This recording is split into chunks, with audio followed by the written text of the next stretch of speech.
Bonjour à tous, je suis Johan Crochet, journaliste et podcasteur, et je vous souhaite la bienvenue pour un nouvel épisode de Prolongation. Prolongation est un podcast d'entretien où je rencontre des acteurs du football pour vous faire découvrir et pour décoder leur métier. L'idée est de donner des clés pour mieux comprendre le football avec ceux qui le font. Vous aurez accès à des entretiens avec des entraîneurs, des joueurs, des préparateurs, des recruteurs, des formateurs et même des spécialistes de la nutrition et du sommeil. Une seule règle, on prend le temps, on écoute les invités et on réfléchit tous ensemble. D'ailleurs, si vous avez apprécié l'épisode à venir ou que vous avez apprécié les précédents, je vous encourage à mettre les 5 étoiles et laisser un commentaire sur Apple Podcast pour faire découvrir Prolongation au plus grand nombre. Aujourd'hui, je reçois Khaled Karouri, fondateur de l'agence STO. Avec lui, nous avons évoqué le rapport qu'entretiennent les joueurs avec les réseaux sociaux, les bons côtés comme les dérives, le besoin de sensibiliser les entourages des joueurs et la gestion des critiques, parfois très sévères. Nous avons également abordé son travail sur la communication des footballeurs et l'aide apportée à travers des cours de média training sans pour autant tomber dans les phrases toutes faites et les récitations robotiques. Voilà pour le résumé, il est temps maintenant de laisser la place à cette conversation avec Khaled Karouri. Bonjour Khaled Karouri et bienvenue dans le podcast Prolongation. Bonjour Johan, merci pour l'invitation surtout.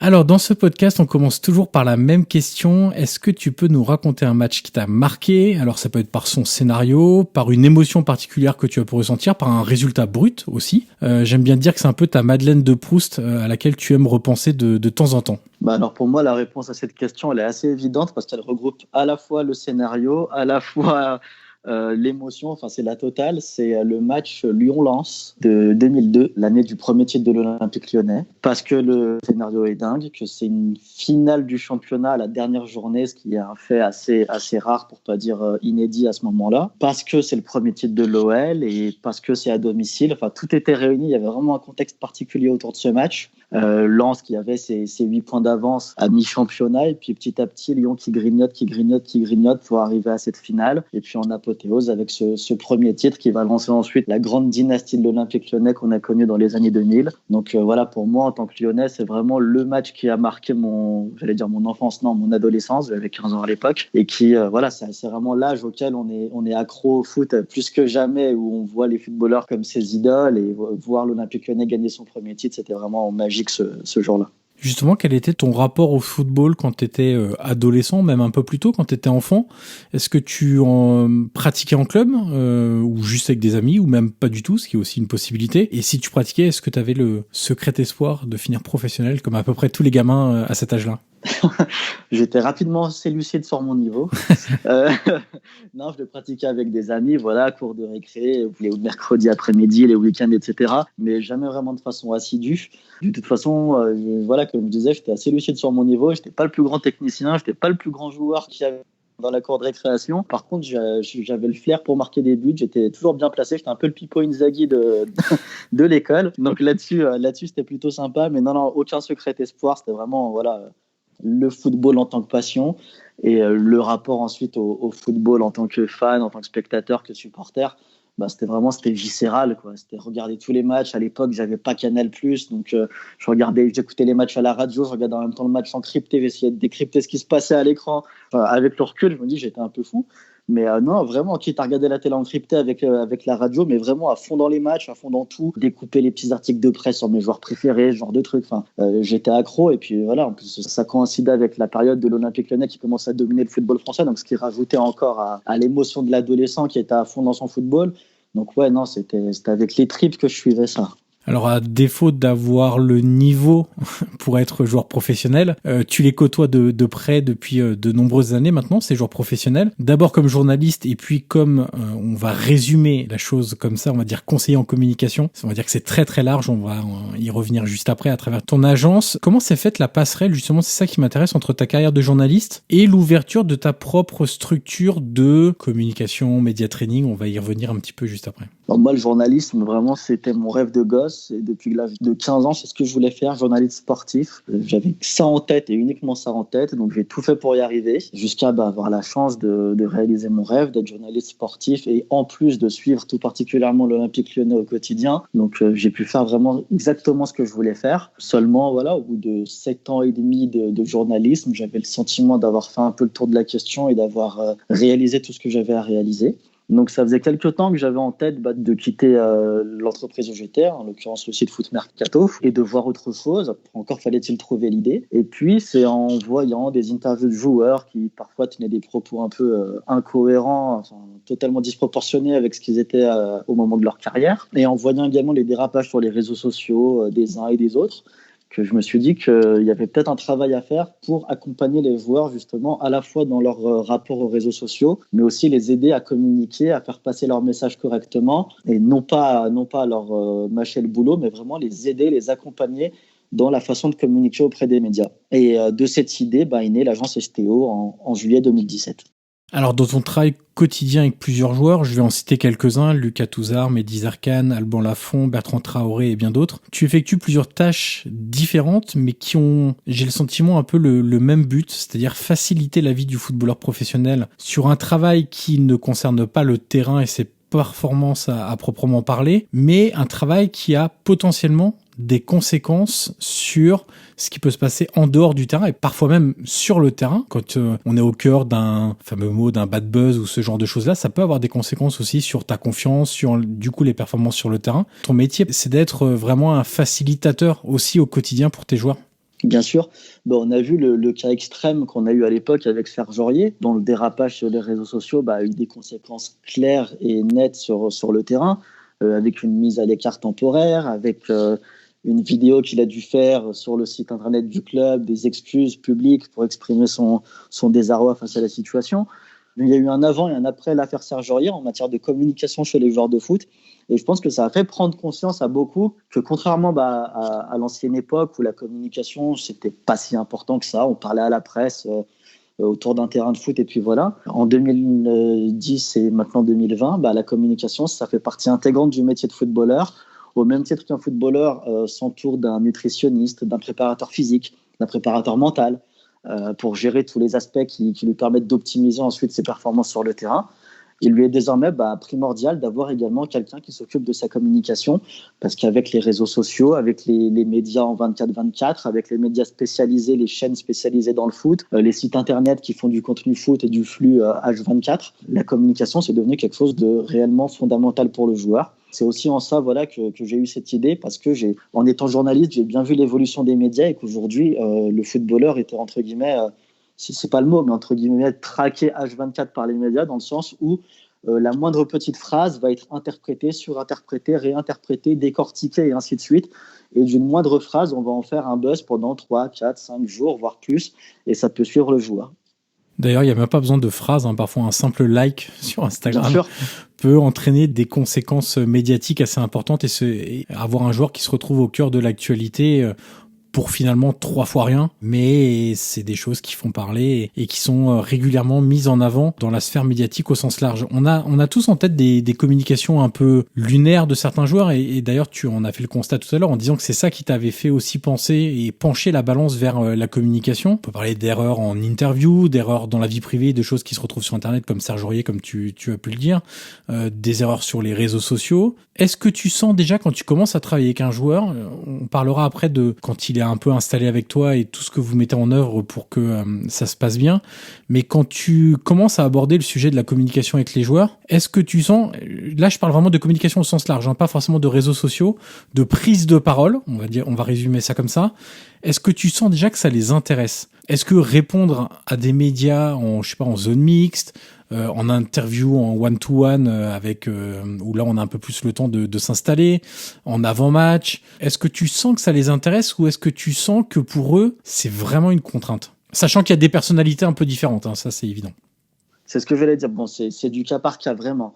Mais je sens qu'il y a un intérêt parce que justement, je sens qu'il y a une prise de conscience des joueurs qui se rendent compte qu'aujourd'hui, leur parole est attendue et qui sont attendus au tournant quand ils vont s'exprimer. Il y a des joueurs qui réellement, j'ai déjà été confronté à ça, par exemple, des joueurs qui vont me dire, moi, Khaled, j'estime que je ne peux pas parler encore pour le moment parce que j'ai pas assez fait de média training, parce qu'au club, on ne m'a pas donné les outils pour m'adresser aux médias, dans le doute, parce que je sais que les médias peuvent ensuite interpréter mes propos, qu'une petite phrase mal tournée, mal prononcée, peut avoir des conséquences. Je préfère carrément me retirer et me dire non, je ne vais pas parler, que ce soit en zone mixte, en conférence de presse, tout ça, je vais passer mon tour. Il y a vraiment une bascule, j'ai l'impression, au niveau des joueurs. Au tout début, quand je me suis lancé dans la boîte, il y en avait beaucoup qui me disaient oui, moi, la communication, ça ne m'intéresse pas plus que ça. Je parle et puis voilà, je pense que ça va très bien. Certains même qui pourtant m'ont inspiré l'idée de la boîte et qui m'ont fait dire qu'il y avait des problèmes de communication, ces mêmes personnes à qui j'ai proposé mes services m'ont dit non, t'inquiète, moi, pas de souci, je parle et ça me va comme ça, sans se rendre compte de l'impact que ça pouvait avoir. Aujourd'hui, 3 ans après, bientôt 4 ans, je me rends compte que beaucoup ont évolué et ont pris conscience de l'impact de leur communication et de l'impact que peuvent avoir leurs propos et surtout du côté néfaste que ça peut avoir et des répercussions que ça peut avoir en cas de mauvaise interprétation. Tu disais, il y a des joueurs qui ne se sentent pas au début, qui ne veulent pas parler parce qu'ils estiment qu'ils ne sont pas encore armés pour ça. Finalement, t'es entre le conseiller communication et le préparateur mental, limite. C'est-à-dire donner confiance aux joueurs, donner confiance en ses moyens de pouvoir s'exprimer. On est limite plus proche d'un travail mental que d'un vrai travail de coaching en communication. Oui, les deux vont de pair en fait, parce que c'est vrai qu'ils sont quelque part un peu bloqués, parce qu'ils savent que les hauts clubs, ils n'ont pas eu toutes les clés nécessaires pour apprendre à communiquer, parce que voilà, au club, on fait du média training, mais on gère un groupe de 15-20 joueurs en même temps. Donc, on ne va pas aller dans les spécificités de chacun, on ne va pas aller dans le détail des problèmes que peuvent rencontrer certains, ça va être assez superflu. Et il y a des joueurs qui réellement estiment qu'ils ne se sentent pas capables de parler parce que c'est un vrai travail, ça s'apprend. Quand on a 16-17 ans, on n'a pas forcément les armes pour arriver face à une armée de 10 caméras et en zone mixte après un match, alors qu'on est en sueur, qu'on est fatigué, c'est son premier match en professionnel, et on va te dire, va parler. Ça peut paraître bête, mais on ne se rend pas compte, mais c'est un moment qui est fort dans la carrière d'un jeune joueur. Je mets au défi tout jeune homme de cet âge-là d'y aller et de tenir des propos de qualité, concis, propres, etc. Donc il y a vraiment un travail de fond à faire pour petit à petit, à force de donner justement des clés au joueur, à force de lui apprendre les usages, et que lui, petit à petit, prenne l'habitude et que ça devienne de plus en plus naturel, il y a un travail de libération qui se fait. Et comme tu le dis, au final, ça revient à un travail également psychologique, parce que le joueur va petit à petit se sentir mieux, se sentir plus à l'aise, mieux dans sa peau, et se libérer, se sentir mieux. Et c'est aussi comme ça qu'on communique bien. Est-ce que tu as le sentiment que ton passé de journaliste dans ton cursus, ça met en confiance aussi les joueurs parce que quelque part tu as les bons réflexes quand tu fais du média training parce que tu as été de l'autre côté de la barrière. Tu peux faire de la prévention, leur dire à qui ils vont parler, c'est-à-dire même rien que présenter le journaliste qu'il aura en face ou dans un pool de journalistes tu vas en zone mixte en lui disant, je te prends un exemple tout bête, mais à Lyon, celui de l'équipe qui sera en zone mixte, c'est telle personne, il a cette sensibilité-là ou autre chose. La personne de Foot Mercato qui suit l'OL, c'est telle personne. La personne de RMC qui suit l'OL, c'est telle personne, etc. Leur présenter leurs interlocuteurs, leur présenter aussi un petit peu les choses auxquelles ils vont devoir faire face, à quoi ils doivent s'attendre, etc. Est-ce que tu as le sentiment que ce côté ancien journaliste met en confiance les joueurs parce que tu peux leur présenter un peu les bons et les mauvais côtés, entre guillemets, de ce qu'ils vont avoir en face d'eux? Ça, j'en suis certain, j'en suis convaincu. Nous, l'avantage qu'on a, comme tu le dis, c'est qu'on était journalistes, on n'est pas des purs communicants, même si on a fait de la communication dans notre cursus d'étudiants, etc. Mais notre cœur de travail, ça a été le journalisme. Et du coup, les joueurs sont plus, je pense, en confiance avec nous parce qu'ils savent que ce qu'on va leur dire, les clés qu'on va leur donner, c'est pas juste, entre guillemets, du travail de communicant bateau qui peut aussi les desservir parce que parler pour parler et avoir des contenus un peu tout faits, de communicants, c'est pas ce que recherchent les journalistes, c'est pas ce que recherchent les supporters quand ils vont lire une interview d'un joueur. Et avoir ces clés-là, nous lui dire en tant qu'ancien journaliste, écoute, tu vas te faire face à tel journaliste, il pourrait te poser ce genre de questions parce qu'on le connaît, on sait comment il est, on sait sur quel terrain il peut venir t'attaquer, etc. Et te trouver des angles de réponse, te dire, toi, qu'est-ce que tu veux faire passer comme message ? Tiens, nous, on était journalistes, on sait comment mieux faire passer ton message, quelles phrases peuvent aussi accrocher auprès du journaliste pour avoir un titre qui va plus lui plaire, plus l'interpeller, et du coup, quelles phrases vont aussi ressortir auprès des supporters, parce que c'est super important. Quand on fait une interview, on a tendance à penser aux médias et aux journalistes auxquels on s'adresse. Mais avant tout, il faut penser aux supporters. C'est lui qui va lire l'interview, c'est lui qui va ensuite faire ce qui va être repris, les discussions qu'il va y avoir sur les réseaux, etc. Il faut avant tout penser aux supporters. Et nous, en tant qu'anciens journalistes, on aura ces clés-là pour lui permettre d'avoir les quelques petites bonnes phrases, les quelques bonnes tournures de phrases qui vont faire en sorte que son discours va aussi bien passer auprès des supporters et faire en sorte que son message soit compris de tous. Est-ce que tu as un exemple en tête de quand tu étais de l'autre côté de la barrière, donc quand tu étais journaliste, où tu as vu un joueur s'exprimer, alors quelle que soit la prise de parole, réseaux sociaux ou pas, ou interview classique, ou zone mix, ou même, tu vois, les interviews tout de suite après le coup de sifflet final auprès du journaliste bord terrain, où tu t'es dit, compliqué ce qu'il vient de nous dire, ou tu l'as même traité parfois en tant que journaliste sur le site de Foot Mercato par exemple. Est-ce que tu as un exemple en tête que tu peux reprendre par exemple auprès de tes joueurs aujourd'hui en leur disant tu vois, lui à cette époque-là il a fait une erreur, et ça arrive à tout le monde, il n'y a pas d'idée de le pointer du doigt, c'est juste dire il a fait une erreur, voilà ce qu'il faut éviter de refaire. J'ai pas vraiment d'exemple d'erreur, mais j'ai des exemples de joueurs en fait dont je me demandais pourquoi ils venaient nous parler. Ou à des conférences de presse, le joueur venait, tirait la gueule et répondait par oui, non, oui peut-être, oui effectivement. Il faisait des phrases de 3 secondes en tirant la gueule et je me disais mais personne ne t'a forcé à venir, pourquoi tu viens à ce moment-là? Ce que je dis toujours à mes joueurs, c'est quand vous donnez une interview, il faut qu'il y ait un message à faire passer. Si c'est vu de donner une interview pour dire regardez, j'ai ma page dans l'équipe ou quoi que ce soit, ça ne sert à rien. Une interview, c'est aussi une communication, donc c'est aussi un message à véhiculer, des idées à faire passer. Si c'est pour tirer la gueule, que quand on te filme et que quand ça va être diffusé à la télé, on voit un joueur qui n'est pas heureux d'être là, qui a envie de parler à personne, le message il est mauvais, que ce soit pour les médias qui ensuite vont se braquer vis-à-vis de toi, que ce soit pour les supporters qui vont se dire mais ce mec-là, s'il n'est pas heureux, il n'a qu'à partir, personne ne le retient. Et ça arrivait très souvent que les joueurs viennent parler alors qu'en fait ils n'ont pas envie de parler. Moi je dis toujours à nos joueurs, si vous acceptez de faire une interview, jouez le jeu correctement, sinon ça ne sert à rien. Alors, tu disais des joueurs qui n'ont pas forcément envie de parler. Parfois, c'est des joueurs qui te sortent beaucoup de phrases bateau. Et justement, il y a une frontière qui peut être assez mince entre la communication et les phrases bateau. C'est-à-dire comment réussir puisque tu fais du media training, à coacher parce que c'est du coaching, à coacher ces joueurs-là, sans pour autant que ça devienne de la récitation de phrases toutes faites. L'important, c'est les 3 points, le groupe vit bien, tous les trucs qu'on entend habituellement et qu'on tourne un petit peu en dérision, parce qu'au final, tu le disais, quand une personne n'a pas envie de communiquer et qu'elle le fait contre son gré, entre guillemets, tout le monde est perdant. Il y a déjà le joueur, il y a le journaliste et il y a les supporters qui au final n'apprennent strictement rien. Comment éviter de verser dans l'aspect purement communicationnel et de la récitation de choses ou de conseils que vous leur donnez? Je pense que c'est là que notre passé de journaliste est primordial, c'est qu'on n'aura pas le regard du communicant qui va dire à tout prix, il faut éviter, entre guillemets, s'il y a un problème, il faut le cacher, si la situation va mal, il faut essayer d'arrondir les angles. Non, nous, en tant qu'anciens journalistes, on sait comment ça se passe.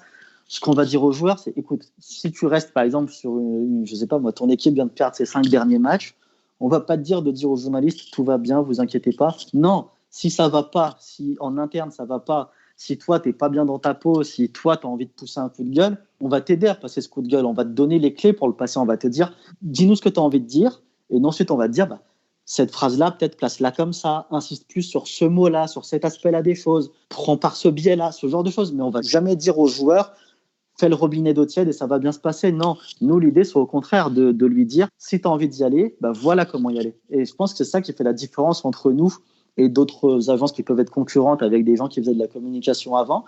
C'est que nous, en fait, on prend le problème à l'envers. On va pas dire aux joueurs, tiens ton discours, rabâche-le. On va lui dire, qu'est-ce que tu as envie de dire? Voilà comment tu peux le prononcer intelligemment.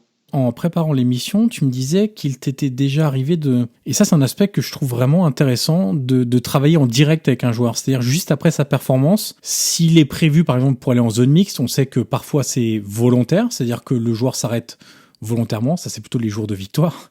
Et puis parfois c'est plutôt le responsable presse qui va trouver la personne qui veut bien parler après une défaite. Parfois on n'a même personne après les matchs, et ça c'est un vrai problème, mais c'est autre chose. Et tu me disais que tu avais déjà travaillé avec un joueur en lui disant tu vas aller en zone mixte dans 10, 15, 20 minutes, moi j'ai vu ton match, tu parles un peu avec lui par WhatsApp ou par une messagerie, peu importe, et tu lui donnes des conseils pour répondre à ce qui va sans doute lui être demandé. Et là encore ton passé de journaliste fonctionne bien, puisque généralement les questions après une défaite, je vais pas dire qu'elles sont toutes les mêmes, mais il y a quand même un dénominateur commun dans beaucoup de questions en cas de défaite. Et je voudrais que tu nous parles de ça parce que je trouve que on pense tous à la communication, tu sais, interview en one-to-one, où on a le temps de se poser, grand entretien, etc., ou prise de parole sur les réseaux sociaux. Mais tu vois, en zone mixte, le fait de débriefer tout de suite avec lui son match et de le conseiller et de voir si lui a le même ressenti que vous d'un point de vue extérieur, puisque lui était sur le terrain et vous devant la télé ou en tribune, peu importe, je trouve que c'est hyper intéressant. Ouais, ça c'est quelque chose qu'on avait vraiment à cœur de faire parce que en tant que journaliste, on sait que la zone mixte, c'est un moment vraiment particulier. Il peut se passer beaucoup de choses en zone mixte. C'est là que généralement le joueur est aussi le plus, entre guillemets, livré à lui-même et du coup le plus susceptible de livrer un contenu intéressant. Et c'est vrai que ça nous tenait à cœur de faire cet aspect-là de la communication. Donc oui, comme tu le disais, nous en fait, on regarde chaque match de nos joueurs en entier, avec les commentaires, ce qui se dit également sur les réseaux, les commentaires des journalistes présents sur le terrain, etc. On regarde un peu tout ce qui se passe et dès le coup de sifflet final, on va envoyer un petit message à notre joueur en lui disant « Voilà grosso modo, nous, ce qu'on a entendu du match. Ta performance, il y a ça qui a été dit. La performance globale de l'équipe, voilà ce qu'on a vu. Ton entraîneur, voilà ce qu'il a dit au coup de sifflet final. » Du coup, déjà, on lui dresse un premier portrait de la situation. Ensuite, on va lui dire maintenant, nous, en tant que journaliste, on a un peu une idée du coup des questions que tu devrais y avoir. Voilà quelques thèmes. Donc, on lui donne une petite liste de thèmes. Et ensuite, en fonction de cette liste, on va lui dire toi, grosso modo, qu'est-ce que tu as envie de mettre en avant aujourd'hui, de quoi tu as envie de parler. Il va nous répondre pareil par message rapidement. Moi, j'aimerais parler de ça, répondre ci, ça. Et encore une fois, comme je te disais, nous, en fonction de ce que lui va nous dire, on va lui dire insiste peut-être là-dessus, mets l'accent sur ce mot-là, oublie pas de parler de tel sujet à un moment donné parce que c'est important. Par exemple, s'il y a une polémique avec l'arbitre et que le joueur il a à cran et qu'il a envie de critiquer l'arbitre, là par contre, on va peut-être lui dire effectivement que quand il s'agit du corps arbitral, s'il veut éviter de se prendre une amende ou ce genre de choses, il va peut-être falloir se calmer un peu. Mais au contraire, parler d'autres choses. Enfin, c'est vraiment un travail de fond qu'on fait et minutieux parce que la zone mixte, c'est vraiment un moment clé. Mais encore une fois, avec toujours le maître mot de dire pas mâcher le travail du joueur, mais vraiment travailler en intelligence avec lui et main dans la main pour l'aider à passer son discours comme il l'entend. Dans ton métier, le mot important, c'est conseil. Et par conseil, on peut dire assistance aussi. C'est un peu comme au foot, c'est une passe décisive. C'est-à-dire que tu peux faire la bonne passe décisive et qu'il n'y ait pas le but derrière et que l'attaquant rate par exemple l'occasion. Si on reprend un peu cette comparaison stylistique un peu bizarre que je viens de faire avec dans ton métier, il y a la passe décisive que tu vas faire au joueur en lui expliquant ce qu'il peut dire, comment le dire, ce qui a été dit, etc. pour lui donner des clés. Et ensuite, le joueur peut décider de suivre tes conseils. C'est quand même un peu la base. Si vous travaillez ensemble, j'imagine que c'est aussi pour ça. Mais il y a peut-être aussi le côté émotion qui va ressortir, tu vois, le côté réaction à chaud, etc. Est-ce que ça t'est déjà arrivé de voir un de tes joueurs, aller totalement à l'encontre ou du moins ne pas trop avoir écouté tes conseils et avoir réagi plutôt à chaud ou avoir insisté sur ce qu'il voulait lui dire et faire passer comme message avec lequel tu n'étais peut-être pas trop d'accord? Alors non, je t'avoue que ce cas de figure n'est pas trop arrivé, parce que c'est vrai qu'on regarde à chaque fois du coup, des briefs, ce que le joueur a dit ensuite, on regarde un peu le lendemain matin dans la presse, etc., ce qui est sorti. C'est vrai que c'est rarement arrivé, j'essaye de me rappeler, mais j'ai pas le souvenir de ça. Généralement, le joueur, il est assez réceptif, parce que il sait qu'on est là pour lui et qu'on est là pour son bien. Donc non, j'ai pas de souvenir d'un joueur qui allait totalement à l'encontre de ce qu'on lui a dit. Par contre, à l'inverse, j'ai peut-être le souvenir de des fois où de me dire, je vois la liste des questions finalement qui ont été posées en zone mixte, etc. Et de me dire, c'est vrai que ce thème-là, je l'ai peut-être oublié, que c'est peut-être moi finalement qui n'ai pas mis la passe décisive correctement. Plutôt dans ce sens-là. Mais généralement, les joueurs, ils sont assez adroits. Comme sur le terrain, j'espère pour eux, ils sont assez adroits face au but.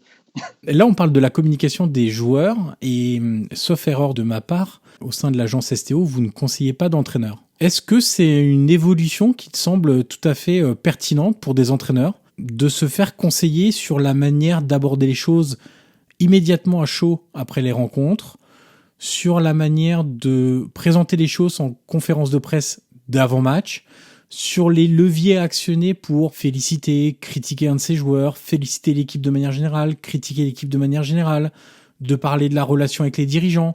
On sait qu'un entraîneur aujourd'hui prend très régulièrement la parole, même de plus en plus, parce que si on fait une semaine type, on a quand même la conférence de presse d'avant-match, on a souvent de plus en plus, parce que c'est réclamé aussi par les ayants droit, une interview en bord de terrain avant le match, on a après le match, on a donc la zone flash après match, on a la conférence de presse. Dans certains pays, on a même des zones flash multiples avec plusieurs diffuseurs, etc.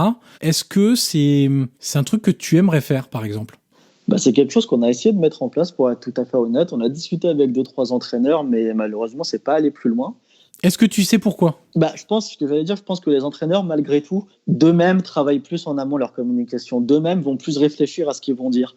Le joueur, il a longtemps eu tendance à aller à la conférence de presse, à se présenter, je prends l'exemple de la conférence de presse, mais à se présenter en conférence de presse sans avoir en amont mûri son discours et réfléchi à ce qu'il allait bien pouvoir dire ou aux questions qu'il pourrait y avoir. Parce qu'on a été dans un système de pensée qui était celui-là où, à l'époque, la communication, on faisait ça comme ça et puis basta. Je pense que les entraîneurs d'eux-mêmes ont tendance plus à mûrir eux-mêmes leur discours. Alors après, ça peut être en bien ou en mal, parce que quand on n'est pas communicant dans l'âme, quand on n'a pas malgré tout les codes, parce que ça reste un métier à part entière, même si on est entraîneur ou on n'est pas communicant, on n'est pas né avec une formation de communicant, mais au moins ils parlent avec leur authenticité à eux, de la façon qu'ils veulent. Donc je peux pas leur reprocher du coup de nous dire, écoutez, moi je préfère ne pas travailler avec vous parce que je mûris mon discours moi-même et je préfère le faire comme ça.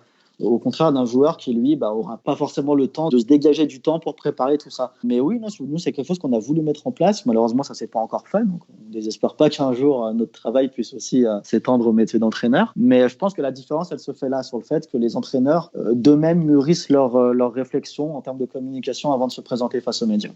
Et peut-être qu'en tant que leader, parce que l'entraîneur est un leader de groupe aussi, ils ont, comme tu disais, en parlant de réflexion, ils ont sans doute réfléchit un peu plus aux conséquences et à la portée des mots. C'est-à-dire qu'il se pose sans doute un peu plus la question de « Tiens, mon attaquant n'a pas marqué depuis 5 matchs. Est-ce que c'est parce qu'il est en manque de confiance ? Est-ce que c'est parce que techniquement, il rate tout ? Ou est-ce que c'est parce que il n'est pas dans le bon état d'esprit, il a envie de partir, etc. » Et du coup, il actionne peut-être différents leviers selon le cas précis. Si en gros, il fait rien à l'entraînement, il va peut-être plutôt avoir tendance à dire, sans forcément l'allumer, mais à dire en ce moment il travaille mal, par exemple. Si c'est un manque de confiance, avoir choisir des mots pour le booster un petit peu, pour le réconforter, pour lui redonner confiance. C'est peut-être un travail que les joueurs ne font pas parce qu'eux, ils sont dans leur performance, vraiment individuelle, alors que l'entraîneur est un leader de groupe. Bien sûr, il y a aussi de ça, voilà. Le conseiller en communication peut aider l'entraîneur sur tout ce qui est entre guillemets général, ce qui relève des résultats, ce genre de choses. Mais ensuite, quand on rentre dans le travail individuel sur chaque joueur, quand il faut s'exprimer sur la situation personnelle d'un joueur qui est en difficulté face au but, comme tu le disais, ou qui est en perte de confiance, ce genre de choses, c'est tellement du travail entre guillemets mental sur le joueur que seul l'entraîneur a en réalité les clés pour en parler, parce que seul lui le connaît réellement. C'est pas le conseiller en communication qui n'a pas accès aux entraînements, qui n'a pas accès à l'intimité du vestiaire, qui va pouvoir réellement l'aiguiller. Malgré tout, je pense que c'est un travail qui peut s'étendre parce que je veux pas donner de nom comme ça, mais on connaît tous des entraîneurs qui se pensent de bons communicants et qui en réalité pourtant font plus de bad buzz qu'autre chose quand ils sont en conférence de presse. Dans vos missions à l'agence STO, il y a aussi le community management, donc la gestion des réseaux sociaux. Alors c'est un vaste sujet, les réseaux sociaux et les sportifs. On peut même élargir un peu à tous les sports. Avec ton expérience, tu me disais tout à l'heure, on a le sentiment qu'ils ont quand même plus compris, notamment depuis l'affaire Serge Aurier. Est-ce que encore aujourd'hui, pour certains, tu sens un peu de naïveté à ce niveau-là, ou est-ce que tu sens maintenant qu'ils sont vraiment briefés, qu'ils ont vu des exemples de choses où des joueurs qui ont mal agi, mal parlé, peu importe, ont eu des retours de bâton assez difficiles. Tout ça fait que finalement, ils sont quand même plutôt bien au courant de ce qu'il faut faire et pas faire. Ils sont quand même sensibilisés. Alors, nous, pour le coup, quand on a présenté l'agence aux joueurs qu'on a sollicité au départ en créant l'agence, directement, ce qui leur parlait le plus en termes de travail de communication, c'était les réseaux sociaux. Plus que le travail face aux médias, aux journalistes, etc. C'était vraiment cet aspect-là, parce que l'affaire Serge Aurier a vraiment vacciné beaucoup de joueurs, je pense. Et il y a eu une vraie prise de conscience de l'impact que pouvaient avoir les réseaux sociaux. Surtout que les réseaux sociaux, il n'y a pas de filtre. Autant quand on est face à un travail, face à un journaliste, une interview, etc. Pendant longtemps, les joueurs sont retombés sur leurs pattes en disant « Oui, mais c'est pas vraiment ce que j'ai voulu dire, ça a mal été retranscrit, ce genre de choses. » Là où les réseaux sociaux, il n'y a pas de ça. Il n'y a pas de filtre. C'est toi et ta communication. directement livré au public. S'il y a un problème, il n'y a pas d'excuse, il n'y a rien qui pourra justifier, c'est ton erreur, point. Donc là-dessus, je pense que ça a vacciné beaucoup de joueurs et que tout de suite, c'est vraiment, moi, ce qui m'a marqué, c'est que rapidement, les réseaux sociaux, oui, on veut travailler avec vous sur les réseaux sociaux. Alors maintenant, il y a toujours un peu de naïveté, voilà, parce qu'on reste sur des joueurs qui ont 18, 19, 20, 21 ans. Enfin, à cet âge-là, on ne réfléchit pas à tout, à toutes les conséquences. Je mets au défi n'importe quel jeune homme de 18 ans de ne pas faire d'erreur lui-même sur ses réseaux personnels, en rigolant avec ses potes, en mettant des bêtises sur leur mur, en les taguant sur des trucs qui n'ont pas vraiment grand sens. Je mets au défi quiconque de ne pas le faire. Malheureusement, comme ils sont footballeurs pro, ils ont une image qui est autre, ils ont une dimension qui est autre, qu'ils le veuillent ou non, que ce soit bien ou non, je ne sais pas, je ne suis pas juge, mais ils ont valeur d'exemple aux yeux de certains. Et du coup, il faut faire attention. Mais moi, ça m'interpelle toujours quand je vois, par exemple, des supporters sur Twitter qui vont cracher leur venin sur un joueur parce qu'il aurait liké le post d'un adversaire, mais qui, avant d'être son adversaire, c'est aussi son ami d'enfance. Sous prétexte que son équipe a perdu face à cette équipe, il n'aurait pas le droit de liker le post de son ami. Je pense qu'on perd un peu la tête avec ce genre de choses-là et que... qu'on le veuille ou non. Alors oui, tu as peut-être perdu, je sais pas moi, on va dire, redonner un exemple, peut-être que Bordeaux a perdu contre Monaco, mais qu'est-ce que ça peut faire que X va liker le post de Y alors qu'ils se connaissent depuis 10 ans, qu'ils ont été en centre de formation ensemble, qu'ils ont été amis, et que quand un joueur fait défiler son compte Instagram, oui, il voit le post de son ami, instinctivement il va cliquer, il va liker, sans réfléchir aux conséquences. Et malheureusement, on est toujours à la recherche du buzz, du petit truc, de la petite bête pour nuire à l'image des joueurs. Et là-dessus, c'est dommage. Alors nous, en tant que conseillers de communication, voilà, c'est notre métier de leur dire écoute, si tu peux éviter de liker ce truc, peut-être que fais-le, parce que peut-être que pour toi, c'est rien, mais bon, si ça peut éviter de braquer certains, voilà, ne te prends pas la tête et ne le fais pas. Mais j'avoue qu'il y a des choses comme ça qui m'interpellent et je me dis qu'on vit quand même dans une époque un peu particulière. Même question que tout à l'heure pour le travail avec les médias, on va dire traditionnels ou classiques. Comment faire pour ne pas transformer son compte Twitter ou Instagram en un simple compte de promotion avec du contenu lisse, à base de photos d'entraînement super bien faites par le photographe du club, les photos des chaussures de l'équipementier. On est tous tombés sur ce genre de compte de joueurs pro où tu te dis, tu commences à le suivre et tu te dis, mais en fait, au bout de 3 ou 4 posts, tu te dis, mais pourquoi je le suis ? Parce que tu regardes, c'est à chaque entraînement une photo officielle du club qui veut pas forcément dire grand-chose d'ailleurs. C'est la photo de Adidas, Nike, Puma, peu importe, qui vient de recevoir. Et pas grand-chose d'autre en fait. Une photo du match aussi super belle de Getty Images et voilà. Et en fait, tu te dis mais quel est l'intérêt de le suivre ? Parce que ça, c'est le côté journaliste entre guillemets, mais même le côté supporter. Quand tu es supporter et que tu t'abonnes au compte des différents joueurs, au-delà du fait d'avoir des photos d'entraînement, ok, très bien, mais ils l'ont à la limite sur le média officiel du club déjà en lui-même. C'est pour essayer d'avoir un peu tout ce qui est l'à côté, l'envers du décor, des tranches de vie. On demande pas de montrer qu'il est en train de manger un concombre, une salade de concombre, voilà. Mais si tu veux des petits trucs rigolos parfois avec un coéquipier, ce genre de choses-là. Comment faire pour que le compte, en fait, il soit vivant, tout simplement vivant et naturel, plutôt que un vrai mur de communication. C'est pas forcément simple parce qu'il y a des joueurs qui, toute personnalité qu'ils sont, n'ont pas envie de montrer leur vie entre guillemets privée, des choses intimes, etc. Mais nous, ce qu'on essaie de leur faire comprendre, c'est comme tu le disais justement, c'est que quand une personne va s'abonner à ton compte, c'est qu'elle a envie de te voir toi.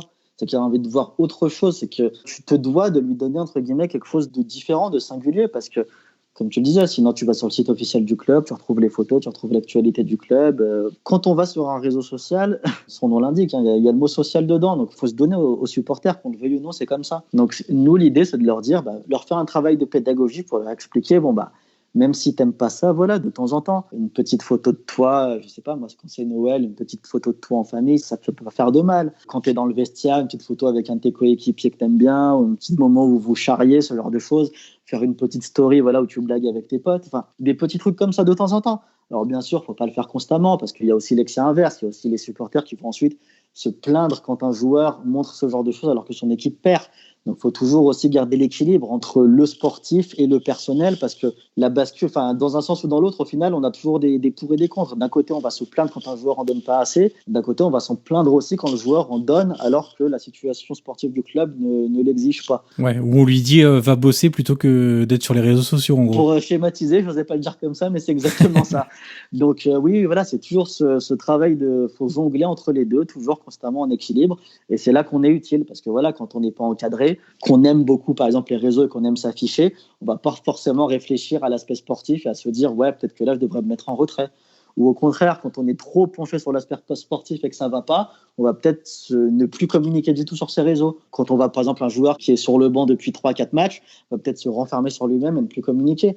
Alors que c'est justement au contraire là qu'il faut peut-être le plus communiquer. Là qu'il faut montrer justement qu'on est là aux entraînements, qu'on se bat pour sa place, qu'on y croit, qu'on lâche pas, qu'on est là pour l'équipe. C'est aussi des messages à faire passer ça aux supporters. Et c'est là que nous, en tant que conseillers, on a un intérêt, c'est qu'on a le regard extérieur pour lui dire « Ah, bah peut-être que là, oui, tu joues moins, peut-être que toi, là, naturellement, tu n'as pas envie de poster, mais au contraire, vas-y, là, on a cette photo de toi, vas-y, mets-la, parce que ça montre que tu as la niaque, que tu es là, que tu te bats, que tu subis pas la situation et que tu n'en as pas rien à faire de la situation de ton club, qu'au contraire, tu en veux et que tu es toujours dans la course. » Et c'est des choses comme ça, voilà, des petites clés qu'on peut leur donner, des petites astuces pour servir de leur réseau à bon escient. Parce que les réseaux sociaux, c'est aussi une façon de communiquer. Alors, on va prendre un exemple. Pendant qu'on enregistre, je suis actuellement sur le compte de Lucas Touzard, le compte Instagram de Lucas. Et il y a pas mal de choses qui m'interpellent et que je trouve intéressantes. Au-delà de ce que, comme j'ai dit, les photos de match, les photos d'entraînement, là, je parle pas de story, parce que très sincèrement, pour être tout à fait honnête, il n'y a pas de story en cours.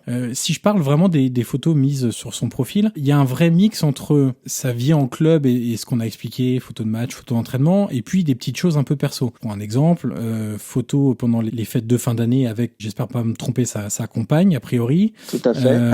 Voilà.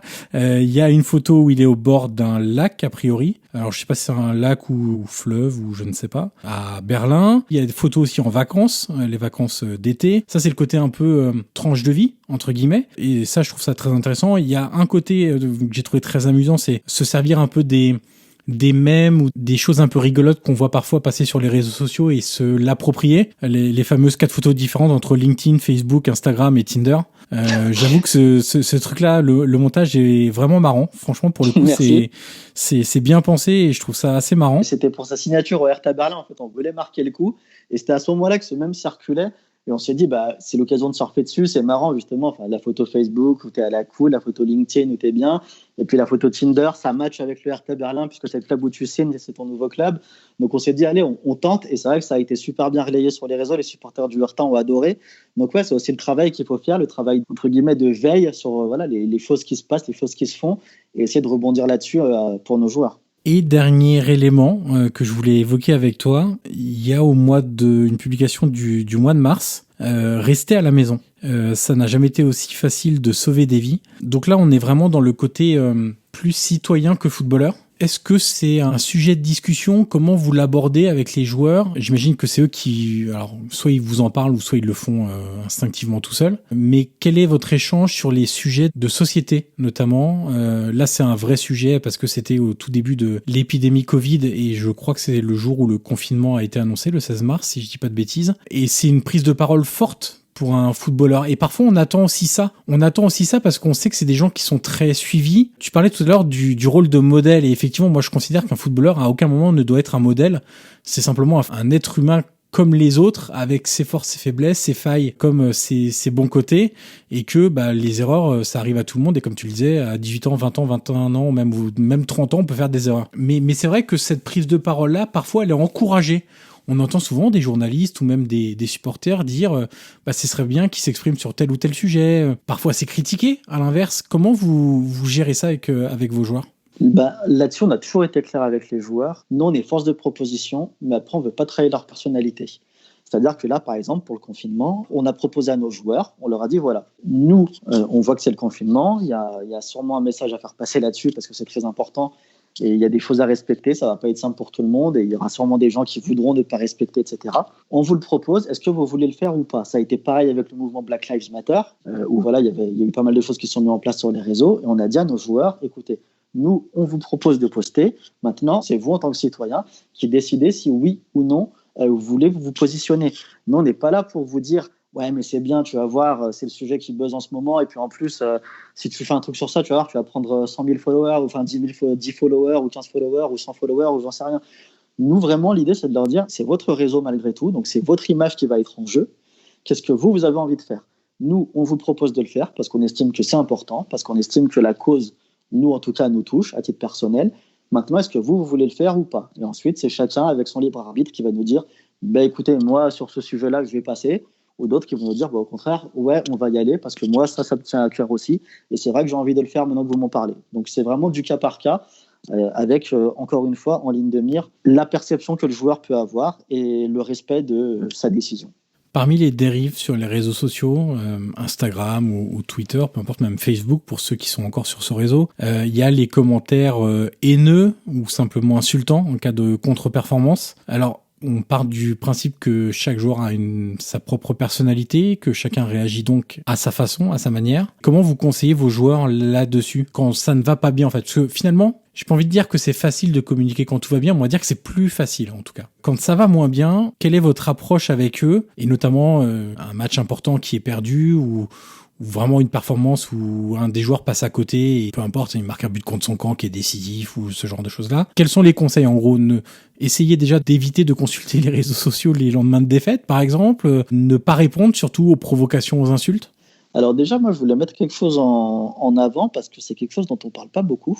Les supporters ou les personnes sur les réseaux sociaux qui vont critiquer les joueurs, critiquer, notamment sur Twitter, c'est plus que des critiques, c'est souvent des insultes sous les posts et pensent que les joueurs sont blindés ou que les joueurs ne regardent pas ou pensent que sous prétexte que ce sont des joueurs, ils sont payés une certaine somme, ils sont professionnels, donc ils doivent accepter les insultes, les critiques et se taire. Moi, j'ai entendu parler d'un joueur, c'est pas un de nos joueurs, mais c'est un joueur qui est en Ligue 1, qui regarde très souvent ce qui se dit sur ses réseaux. Je sais que ça le touche au point de se sentir mal après les matchs, de ne plus parler, de rester dans son coin dans le vestiaire après le match parce qu'il voit les commentaires et que ça lui bloque totalement.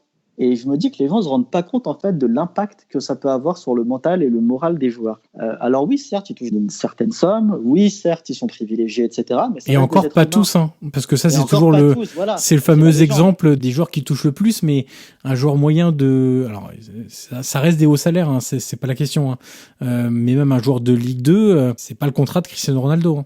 Ah ça on est d'accord. Et c'est vrai que sous prétexte de ces légendes urbaines, je vais dire, du joueur riche qui a la belle vie, on doit tout se permettre vis-à-vis de lui. Encore une fois, je mets au défi ces personnes de vivre la même chose au quotidien et de se rendre compte de ce que c'est. Des fois, on voit des posts, mais il y a 1 an ou 2 ans, avec un de nos joueurs, on mettait un post sur Twitter. Toutes les réponses, c'était « dégage de mon club, ça lève d'épée, t'as rien à faire ici, va te faire foutre », que des trucs comme ça, et des centaines, c'est que ça, tout le temps. Nous, ce qu'on dit du coup à nos joueurs, honnêtement, moi je suis honnête avec ça, moi je dis à nos joueurs de ne pas regarder, très sincèrement. Je leur dis, écoutez, servez-vous des critiques constructives, notamment sur d'autres réseaux, que ce soit Facebook ou Instagram, où là, les gens sont plus mesurés, où il peut y avoir des critiques, et il n'y a pas de souci, la critique, elle fait partie du boulot, et quand tu n'es pas bon, il n'y a pas de mal à dire que tu n'es pas bon. Et eux-mêmes, les gens, il ne faut pas qu'ils s'inquiètent sur ça, les joueurs sont aussi critiques envers eux-mêmes, il ne faut pas croire que dans leur tête, tout est beau et tout est rose, et qu'ils ne se rendent pas compte quand ils sont mauvais.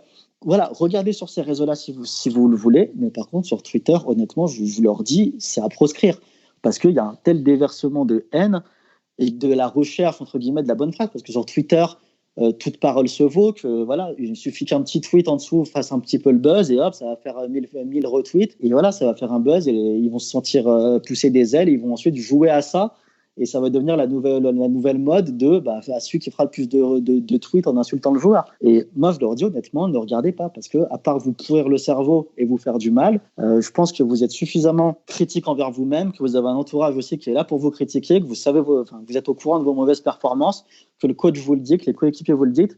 Vous n'avez pas besoin que Ricky du 69 ou je sais pas quoi vous dise si vous êtes bon ou pas. Au final, on s'en tape, concrètement.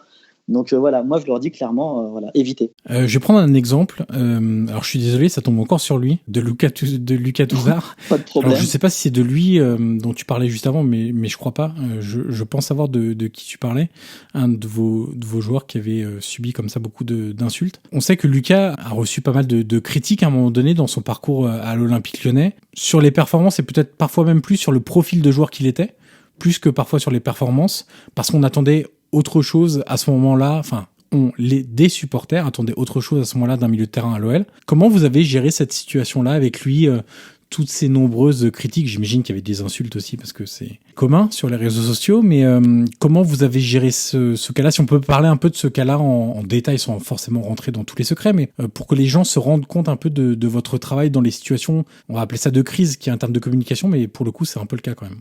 Lucas, ouais, il y avait des deux. Donc Lucas, il y avait les insultes, hein, parce que de toute façon sur Twitter, n'importe quel joueur ne peut échapper aux insultes, hein, c'est comme ça. Sur Twitter, on se fait insulter, c'est la règle. Bon, faut faire avec, c'est comme ça. Mais il y avait aussi voilà, comme tu dis, les critiques sur le profil, où là, on avait des fois des running gags avec dès que Lucas postait quelque chose, il y avait en réponse, fais des passes vers l'avant, fais des passes vers l'avant, Ouais. fais des passes vers l'avant. Donc bon. Ça, à la limite, entre guillemets, j'ai envie de dire c'est bon enfant. Bon, c'est de la critique, entre guillemets, enfin, pas complètement constructive, mais au moins, ça parle de foot, ça parle de quelque chose. On aime ou pas le profil de Lucas, il n'y a pas de souci, on peut le dire. Voilà, il n'y a pas de mal. C'est comme quand Juninho avait dit en conférence de presse qu'il voulait un profil plus technique et que tout de suite, ça a été monté en épingle, alors que Lucas n'a pas eu de souci particulier avec cette phrase. Le directeur sportif a le droit de dire qu'il aime un profil différent. Il n'y a pas de mal. Donc ça, là-dessus, il n'y a pas de souci.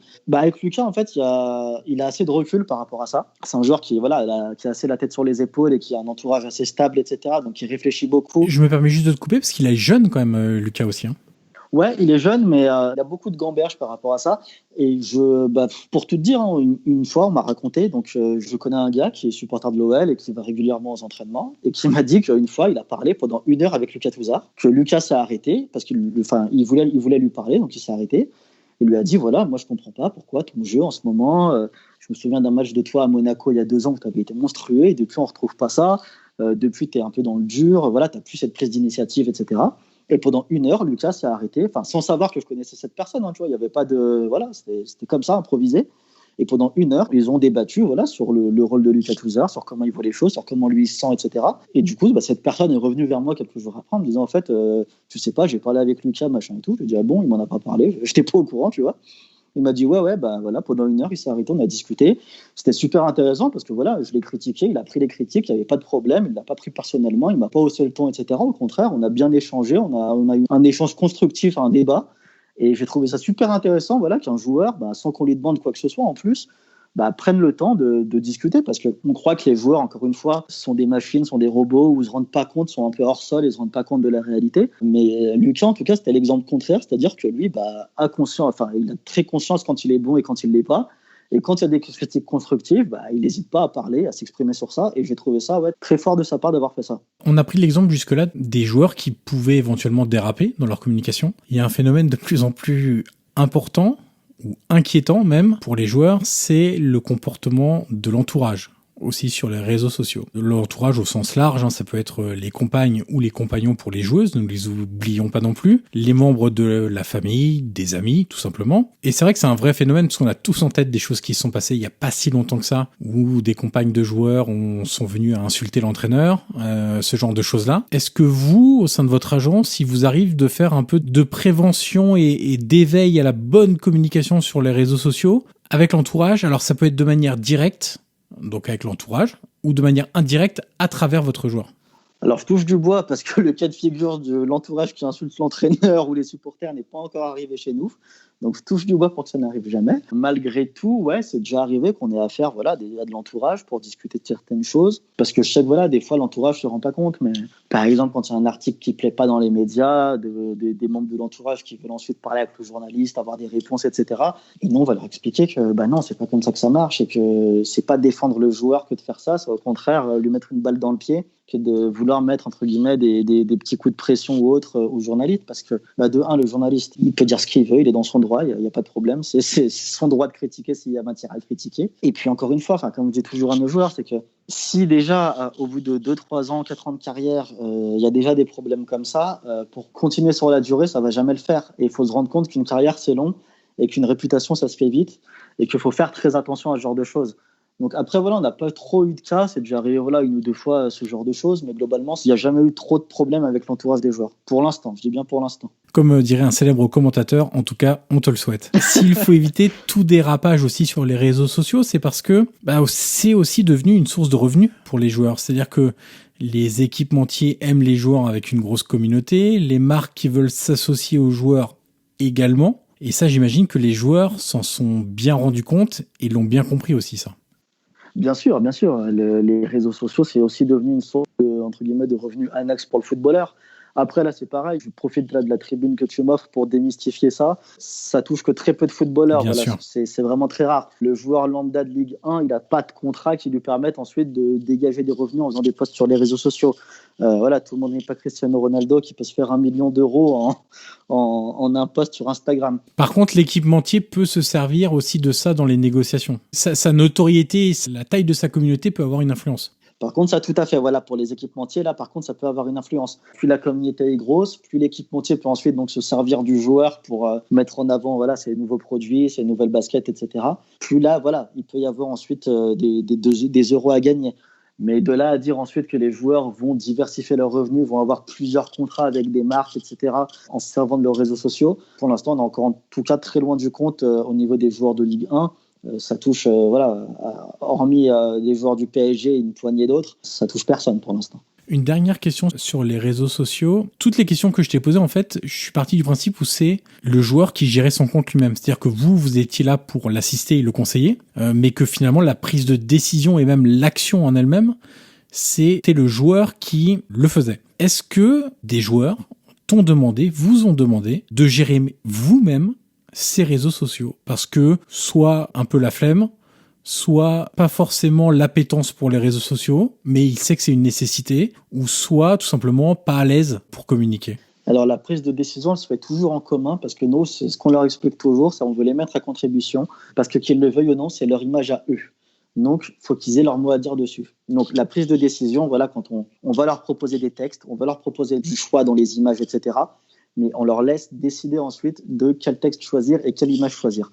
En revanche, oui, effectivement, autant il y a des joueurs qui aiment les réseaux sociaux et qui, du coup, vont nous dire, malgré tout, je vais le gérer moi-même. Donc, on se met d'accord sur le texte, etc., et ensuite, c'est eux qui publient. À l'inverse, il y a des joueurs qui détestent ça parce que, comme tu le dis, c'est pas dans leur appétence, c'est pas dans leur le style de vie, c'est pas ce qu'ils aiment. Et du coup, ils vont nous dire, par contre, c'est vous qui publiez pour moi. Et là, effectivement, c'est nous qui allons ensuite faire les clics, mettre la photo, etc.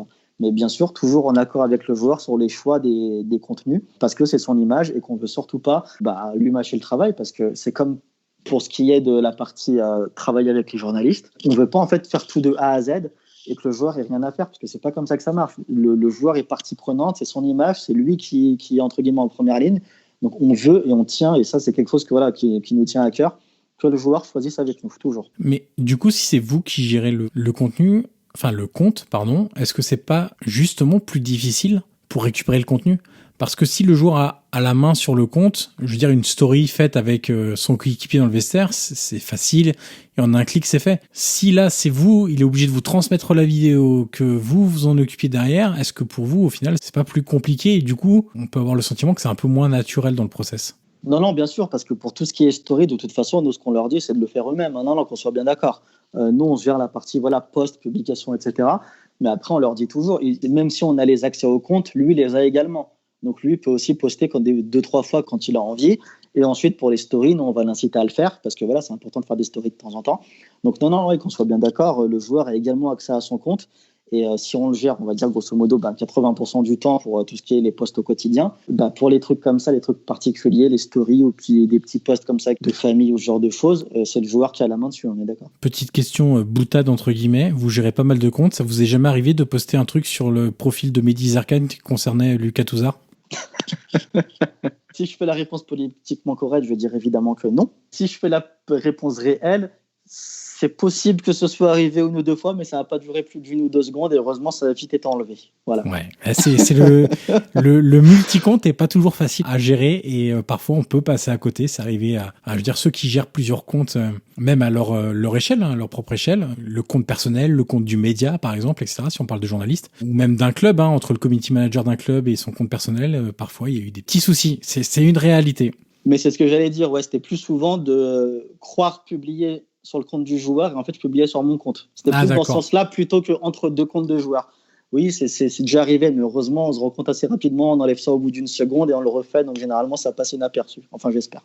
Dernière petite question, quelle est votre relation avec les départements médias des clubs dans lesquels évoluent vos joueurs? Parce que ça, c'est un sujet qui m'intéresse parce que là, on a beaucoup parlé des joueurs qui communiquaient à travers vous, mais il y a aussi des joueurs, enfin des clubs qui communiquent à travers les joueurs pour le coup.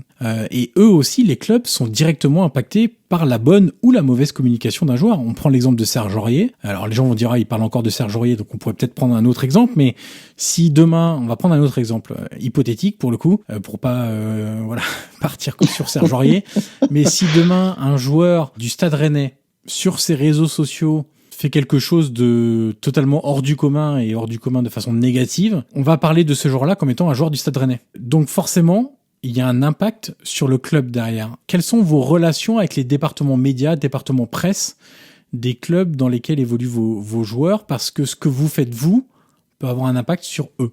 Généralement, on est en bonne entente avec eux, donc il y a un vrai travail qui se fait de mise en relation avec les départements presse de ces clubs-là. Alors il y a des fois des départements presse qui ne se rendent pas compte de l'importance et qui du coup ne vont pas spécialement, entre guillemets, nous calculer. Mais de plus en plus, les départements presse sont sensibilisés au réseau parce que je pense que eux aussi, avec les réseaux des clubs, ils se rendent compte aujourd'hui de l'impact que ça peut avoir. Et du coup, il y a un vrai travail qui se fait de mise en relation, que ce soit pour le travail sur les réseaux, mais aussi sur le travail dont on parlait de préparation d'interviews, etc. Parce que quand nous, on aimerait faire parler un joueur dans tel ou tel média, il faut forcément aussi avoir l'aval du club.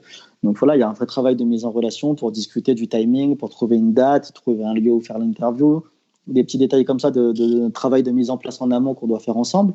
Donc les clubs sont de plus en plus ouverts à ça et surtout se rendent compte que c'est devenu important parce que eux-mêmes ont énormément de choses à gérer. Et je pense que ça les soulage aussi de savoir que les joueurs sont entourés, ça apporte de la stabilité et de savoir que le joueur, quand il va communiquer, il n'est pas livré à lui-même. Ils savent où le joueur met les pieds et qu'il est bien entouré. Donc ça, je pense que c'est important, même pour eux. Pour résumer notre entretien, Khaled, si tu devais trouver les 3 ou 4 choses qui témoignent de l'importance d'une bonne communication pour un joueur de foot, qu'est-ce que tu donnerais comme élément ? C'est pas simple comme question, mais le premier argument qui me vient, c'est que c'est bête à dire, c'est même un constat un peu triste, mais à niveau sensiblement égal, entre deux joueurs, la préférence pour un club ou même pour une sélection nationale se fera, je pense, sur celui qui communique le mieux. Et je dis ça, je trouve pas ça spécialement que ce soit une bonne chose, mais je pense que ça se remarque beaucoup de plus en plus, notamment au niveau des clubs, où des fois on voit des recrutements où on se dit mais pourquoi spécialement ce joueur ? Et on se rend compte qu'en fait la résonance que peut avoir justement le joueur en question sur les réseaux, le nombre de followers, ce genre de choses, peut avoir un impact direct, et je pense, sur son recrutement ou pas par un club. C'est quelque chose que j'ai remarqué ces derniers mois, ces dernières années, qui tend, j'ai l'impression, à de plus en plus exister. Ensuite, j'ai pas trop d'autres éléments comme ça qui me viennent en tête, mais vraiment celui-là me marque beaucoup, il m'interpelle beaucoup de me rendre compte à quel point ça peut avoir des répercussions en fait sur la carrière d'un joueur, en bien comme en mauvais. Donc là, j'ai parlé du cas bien, mais ça peut aussi être le cas mauvais où des joueurs sont retrouvés avec des contrats signés et malheureusement rompus en à peine 1 heure. Tout ça pourquoi ? Parce que des anciens tweets de lui ont été déterrés, au cours desquels il critiquait son nouvel employeur. Typiquement en Espagne, il y avait eu un cas d'école avec un joueur qui venait de signer au sein de la réserve du FC Barcelone, ce qui était le rêve d'une vie pour lui, et qui se retrouve 1 heure après à voir son contrat être rompu parce que des tweetos ont déterré des anciens tweets de lui anti-Barça et pro-Real Madrid. De se rendre compte à quel point en fait, la communication aujourd'hui avait un réel impact. On n'est plus sur un impact, entre guillemets, une mauvaise image, etc. On est vraiment sur une carrière qui peut basculer, en bien comme en mal. Je trouve que ça en dit long aujourd'hui sur la place qu'a pris la communication, la place prise par la communication, dans la vie d'un footballeur. Et justement, le comble pour un communicant, c'est de le remarquer et même de le déplorer. Oui, je pense que ça, c'est aussi mon côté ancien journaliste, qui fait que je ne suis pas 100% communicant et que c'est, entre guillemets, c'est pas parce que ça va dans le sens de mon boulot actuel que je vais me réjouir de ça. C'est quelque chose qui quand même est assez dingue de se dire que, ne serait-ce que des tweets d'un joueur quand il avait 16 ans, qui était encore un ado et qui ne se rendait pas compte qu'il serait peut-être footballeur pro et qui tweetait comme un ado de 16 ans, peut être supporter du Real et on va adorer voir le Real battre le Barça, ce qui est la moindre des choses quand on est supporter du Real et qu'on est ado, peut avoir des répercussions 3, 4, 5 ans après quand en fait il s'avère qu'il est pro et que une carrière pro fait qu'on peut signer dans un club qui peut être son club ennemi quand on était supporter. Mais on met les sentiments de côté, on est professionnel et on endosse fièrement le blason de son nouveau club. Mais non, la preuve que non, ça marche pas comme ça. On arrive au bout de l'entretien, Khaled, et la dernière question est toujours la même pour tous mes invités. Qui aimerais-tu entendre dans ce podcast dans les prochaines semaines ? Est-ce que tu as un nom en particulier à me soumettre ou plus simplement, si tu n'as pas de nom directement, un métier que tu aimerais que les auditeurs puissent découvrir, approfondir, redécouvrir et beaucoup d'autres verbes en ir. Moi, il y a un homme dans ce milieu que j'aimerais mettre en valeur parce qu'il est débarqué il n'y a pas si longtemps que ça dans ses fonctions. Et je trouve qu'il a pris une dimension assez dingue. Je trouve que son travail est remarquable. Je pense que j'ai l'impression, avec ta description, qu'on va rester dans le Rhône. Vrai ou pas ? C'est fort probable. Et qu'il a une dimension humaine qui est assez rare dans ce milieu, malheureusement. Tu l'as reconnu, je pense, c'est Juninho. Depuis qu'il est devenu directeur sportif à l'OL. Et pourtant, encore une fois, ça prêche pas forcément pour ma paroisse, puisque voilà, il a pu être critique à l'égard de Lucas Touzard, etc. Donc voilà, je reste neutre et droit dans mes bottes par rapport à ça. Et je tiens à souligner l'entièreté de cet homme. J'ai la chance de le connaître un peu personnellement et d'échanger de temps en temps avec lui. Et c'est vraiment quelqu'un de rare dans ce milieu, qui a des vraies valeurs, qui sait faire passer l'intérêt de son club avant le sien, qui sait faire passer l'intérêt du groupe, l'intérêt collectif, l'intérêt des salariés du club avant le sien. Il n'y a qu'à voir son attitude avec la crise économique et la baisse substantielle du salaire qui s'est imposé à lui-même pour se rendre compte que pour lui, tout n'est pas une question d'argent, alors que malheureusement, dans ce milieu, c'est souvent le cas. Et voir comment il a pu être critiqué à ses débuts quand il est arrivé. Le choix Silvino qui n'a pas été bon. Ça a été un peu chaotique au départ. Mais voir que tout se met en place petit à petit, que ses choix payent, qu'aujourd'hui, l'OL est deuxième de Ligue 1 et en course potentiellement pour un titre, ce qui n'était pas arrivé depuis longtemps, et voir que ses choix sportifs payent, avec tout ce qui s'est pris dans la tête à son arrivée, et puis avec tout ce qu'il est en train de mettre en place aussi dans l'ombre, moi, je tenais à lui tirer un grand coup de chapeau, et rien que pour ça, je tenais à mentionner son nom. Ça va me faire une très belle invitation à lancer à l'Olympique Lyonnais et à Juninho. Merci Khaled Karouri pour ta disponibilité, ta confiance et à très vite. À très bientôt et merci à vous pour l'invitation surtout. Et voilà, c'est terminé. Merci d'avoir écouté cette conversation. Le podcast Prolongation est disponible sur l'ensemble des plateformes audio comme Apple Podcast, Google Podcast, Spotify et Deezer. N'hésitez pas à mettre les 5 étoiles sur Apple Podcast si vous avez apprécié le contenu de cette interview. C'est une étape très utile pour faire découvrir ce podcast au grand public. Vous pouvez également me suivre sur les réseaux sociaux et tous les liens sont dans la description de cet épisode. Je vous dis à très vite pour une nouvelle conversation autour du foot.